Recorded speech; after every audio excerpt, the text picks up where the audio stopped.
E em relação voltando um pouquinho para cá, as pessoas se perguntam muito e têm medo. Tem chance do Brasil, na sua visão, virar uma Venezuela?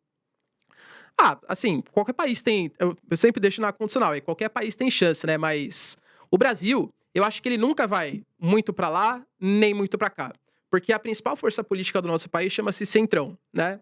Então, se a gente começar a perceber, não, o governo tá fazendo políticas que estão tá estatizando muito empresas, tá sendo muito antimercado e tal, isso vai acabar combinando com uma crise, isso vai começar a desvalorizar o real, e aí a força política que mais atua no nosso país, o Centrão, a nossa bancada ruralista, tal, vai começar a pressionar o governo.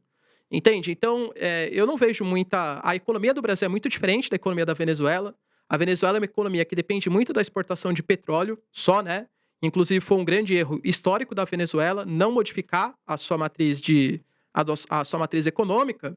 E o Brasil, querendo ou não, exporta muito produto industrializado. Por mais que não seja nosso. A gente é um grande exportador de automóveis, por exemplo. É tudo de outros países, mas a gente exporta.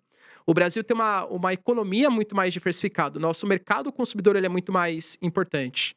Então, eu acho que são histórias muito diferentes, economias muito diferentes, e a principal força política do nosso país não deixará isso acontecer.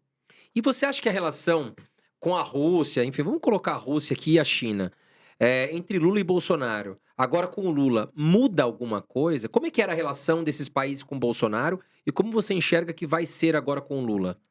É, Em relação à Rússia, né? O Putin mesmo falou isso. Quando foi perguntado para ele, em coletiva na própria Rússia, porque as eleições estavam muito disputadas no Brasil, né? Falei, e aí, você prefere o Lula ou prefere o Bolsonaro? E aí o Putin falou, olha, eu tenho ótimas relações com os dois presidentes e para mim os dois vão fazer excelentes governos. Por quê? O Bolsonaro, por exemplo, na pauta de costumes, ele é muito mais parecido com o Putin do que o Lula era, com toda certeza, né? A Rússia, ela é um país que tem um conservadorismo ali bem forte mesmo, né? Então, por exemplo, até mesmo, vocês se lembram, quando, antes de estourar a guerra, uma semana antes, o Bolsonaro foi lá visitar, inclusive, a Rússia, Sim. né? E aí ele até falou, lembra? Eu fui lá e trouxe a São paz dos fertilizantes. por causa dos fertilizantes, né? Assim, tá vendo? Eu fui lá com o Putin, aí eu consegui promover a paz. Aí 2 Viralizou dias muito depois, isso. foi lá e teve a guerra, né? Mas o que ele foi fazer? Ele foi fazer uma visita à Rússia e fazer uma visita à Hungria, do Viktor Orbán.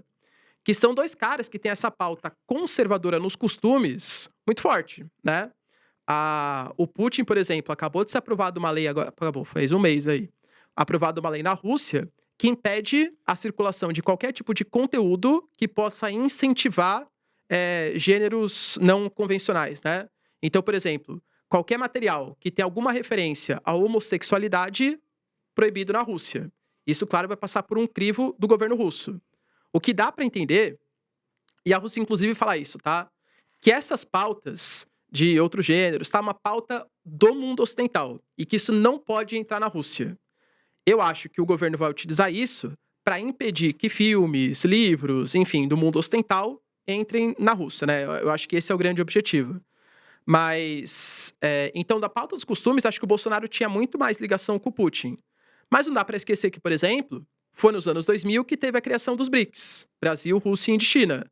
Era o governo Lula junto com o Putin.